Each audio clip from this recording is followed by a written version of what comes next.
Lo que acaba de hacer Claudia Sheinbaum dejó claro que no llegó a la presidencia para dejarse dar lecciones desde el otro lado del Atlántico. Porque lo que pasó esta semana en México tiene una ironía tan perfecta, tan afilada, que merece ser contada con calma, con todos sus detalles, con todas sus capas. Una diputada española vino a suelo mexicano a explicarle a los mexicanos qué es la soberanía. Y la presidenta de México la respondió con una sola frase que ya está dando la vuelta al continente. Quédate conmigo porque este episodio dice mucho más de lo que parece a primera vista. Y lo más interesante todavía falta. Primero hay que poner el escenario. El 1 de junio en la Ciudad de México, el empresario Ricardo Salinas Pliego organizó una conferencia en la Universidad de la Libertad. Ahí, frente a empresarios, académicos y figuras de la oposición, la protagonista de la noche fue Cayetana Álvarez de Toledo, diputada del Partido Popular en el Congreso Español, doctora en Historia por Oxford, una de las voces más conocidas de la derecha española, y una persona que ya tiene historial con México, porque antes de esta visita había sostenido públicamente que nuestro país debería agradecer la conquista porque supuestamente trajo civilización a estas tierras. Cuando dijo eso, la presidenta respondió sin titubear que esa visión era muy atrasada y que los pueblos originarios merecen reconocimiento, no desprecio. Ese fue el primer capítulo. Esta semana arrancó el segundo. Si te interesa escuchar esta historia completa, sin filtros y sin medias tintas, este es tu canal. Suscríbete porque aquí vamos a seguir contando lo que Claudia está haciendo por México, sin importar a quién le incomode. Álvarez de Toledo construyó todo su discurso alrededor de una sola idea. La soberanía de México está amenazada. Pero ojo, porque aquí viene el giro que lo dice todo. Según su diagnóstico, la amenaza no viene de afuera, no viene de los Estados Unidos, no viene de España, no viene de ninguna potencia extranjera ni de ninguna historia incómoda. La amenaza, según ella, está adentro. Y la llamó por 3 nombres: el crimen organizado, el populismo autoritario y la mentalidad de dependencia. 3 conceptos que acomodó con mucho cuidado para rematar con una frase que encendió el debate. Soberanía o Morena, soberanía o Sheinbaum. Detente un segundo y piensa en esa escena. Una legisladora nacida en Madrid, electa en España, miembro del Partido Popular Español, parada en suelo mexicano, diciéndole al pueblo de México que su presidenta elegida con una mayoría histórica es la amenaza para la libertad del país. Esto no es menor. La oposición mexicana está recurriendo a voces importadas desde España para atacar al gobierno. Y esta no es la primera vez. Apenas semanas antes, Isabel Díaz Ayuso, presidenta de la Comunidad de Madrid, había hecho exactamente lo mismo. Vino a México, también habló de hispanidad, también defendió la conquista y también le dio a la presidenta el argumento perfecto para responder. La derecha mexicana parece haber encontrado una nueva costumbre. Cuando no le alcanzan los argumentos propios, importa voces desde Madrid. Y conviene recordar cómo terminó ese episodio porque marca el patrón. Cuando Ayuso idealizó la conquista, Claudia no respondió con gritos. Respondió con un documento. Publicó un edicto firmado en Valladolid en 1548 en nombre del rey Carlos I de España, en el que la propia corona ordenaba liberar a los indígenas que Hernán Cortés había esclavizado. Ni el propio rey de España lo defendía. Frente a la historia idealizada que venían a predicar, la presidenta puso un papel firmado por la misma monarquía que algunos pretenden reivindicar. Eso es confrontar con argumentos. Eso es gobernar con inteligencia política. Pero lo más interesante vino después, porque para entender bien este episodio hay que mirar también quién organizó el evento. El anfitrión de la diputada fue Ricardo Salinas Pliego, un empresario con enorme poder económico y mediático en México, y al mismo tiempo protagonista de uno de los litigios fiscales más sonados de los últimos años.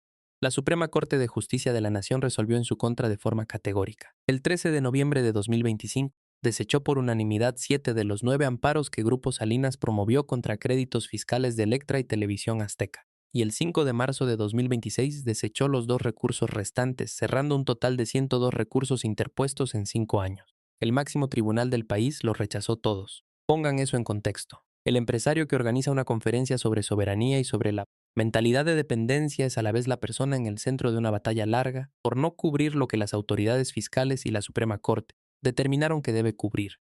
La palabra soberanía en ese auditorio adquiere un sabor muy particular, y ahora entiende por qué la respuesta de Claudia fue tan precisa. El 2 de junio, desde el Salón de Palacio Nacional, durante la Mañanera del Pueblo, le preguntaron a la presidenta sobre la visita de la diputada española, y Claudia no respondió con enojo, no levantó la voz, no se enganchó en la confrontación, respondió con una ironía afilada y con una sonrisa. Dijo que le parecía muy curioso, pero muy curioso, que se tuviera que traer a una diputada española para hablar de la soberanía nacional de México. Y agregó con calma: trajeron a otra diputada de España. Está genial que estos sean los nuevos cuadros de la política mexicana. En una sola intervención, la presidenta puso el dedo en la contradicción de fondo.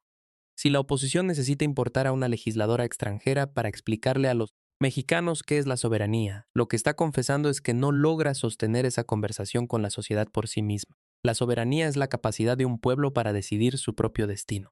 Nadie puede defender ese principio subcontratando el discurso a una voz de otro continente. Esa es la paradoja. Y Claudia la señaló con elegancia, sin escándalo. Una frase y una sonrisa. A veces eso pesa más que cualquier debate acalorado. Antes de continuar, si este análisis te está resultando útil, no lo dejes pasar. Suscríbete a este canal porque aquí vamos a seguir contando cada movimiento político, esta etapa de México sin manipulación y con toda la información que los medios tradicionales no siempre ponen sobre la mesa. Y aquí es donde la historia cambia completamente. Porque Claudia no se quedó solo en la ironía. Lo que dijo después define su forma de gobernar. La presidenta no negó que existan riesgos reales para la democracia, lo reconoció, pero lo reubicó. Señaló que existen redes internacionales que buscan influir en las decisiones de los pueblos, violando el principio de autodeterminación, y abrió el foco. Puso sobre la mesa una amenaza más concreta y más actual, la concentración de poder económico y tecnológico en manos de los dueños de las grandes plataformas digitales. Personas con capacidad de moldear lo que millones de ciudadanos piensan, leen y escuchan cada día. En esa línea, la presidenta respaldó la postura de la primera ministra de Dinamarca, Mette Frederiksen, sobre cómo ciertos gigantes tecnológicos pueden socavar la democracia. Mientras la diputada española ubicaba la amenaza en el gobierno electo, la presidenta mexicana ponía el foco en algo mucho más difícil de ver, pero mucho más real para cualquier democracia del planeta: la influencia invisible de quienes controlan la información global. Esa es la diferencia entre un discurso político de manual y una lectura estratégica de lo que está pasando en el mundo. Y todo esto ocurre en un momento muy específico. El 31 de mayo, la presidenta encabezó en el Monumento a la Revolución un acto masivo por los 2 años de su triunfo electoral. Decenas de miles de personas, con la defensa de la soberanía como eje central. Un acto público abierto con el pueblo de a pie. Contrasten eso con lo que hizo la oposición. Un auditorio privado, con una invitada traída de Madrid. Dos formas opuestas de entender de quién es la soberanía y dónde se discute. Y ese detalle parece pequeño, pero revela mucho sobre la forma en que Claudia gobierna. Porque una cosa es hablar de soberanía en un salón cerrado frente a empresarios, y otra muy distinta es pararse frente a decenas de miles de mexicanos en una plaza pública a rendir cuentas. Claudia no necesita importar autoridad. La tiene. La tiene porque la construyó con votos, con trabajo, con serenidad y con argumentos. Y lo que sus adversarios no terminan de entender es que cada vez que intentan atacarla con voces externas, la están ayudando a demostrar exactamente lo que ella representa. Imagínate lo que significa este episodio para millones de mexicanas que llevan años escuchando que una mujer en el poder no dura, que va a perder el rumbo, y luego ven a Claudia responder con una sonrisa, con ironía inteligente, con datos históricos, sin insultos y sin perder la compostura. Eso es liderazgo, no el de quien grita más fuerte, el de quien tiene más claro hacia dónde va. Hay también un principio que vale la pena tener presente porque no es retórica, es ley. La política exterior mexicana se rige por la no intervención y por la autodeterminación de los pueblos. Esos valores están escritos en nuestra Constitución y México los defendió en los momentos más difíciles de la historia latinoamericana. Por eso, cuando una voz extranjera pretende señalar cuál es el peligro interno de un país que no es el suyo, choca con uno de los pilares más profundos de cómo este país se relaciona con el mundo. No se trata de cerrar el debate, se trata de algo más simple. El diagnóstico sobre el futuro de México lo hacen antes que nadie los mexicanos. Quédate hasta el final porque lo que viene es la parte que explica por qué este episodio puede marcar un antes y un después en cómo la oposición decide pelear las próximas batallas. Lo que este episodio deja sobre la mesa es una diferencia de modelos. De un lado, un sector político que cuando no tiene argumentos propios recurre a importar voces desde afuera, de otro continente, de otro contexto histórico, y las trae a un auditorio privado financiado por un empresario con 5 años de pleito frente al Estado. Del otro lado, una presidenta que responde sin gritar distingue entre opinión legítima e injerencia real y devuelve la conversación al lugar donde siempre ha pertenecido, el pueblo de México. No hubo escándalo, no hubo insultos, hubo una frase precisas y una sonrisa. Y eso habla de algo importante sobre la forma en que Claudia está ejerciendo el poder. Porque una cosa es criticar desde un escaño en Madrid y otra muy distinta es gobernar un país de 130 millones de personas con toda la complejidad que eso implica. Dime en los comentarios si tú también crees que el rumbo de México lo deben decidir los mexicanos. Y si este video te pareció útil, compártelo con alguien que necesita escuchar esta historia completa, no la versión recortada que algunos medios están contando.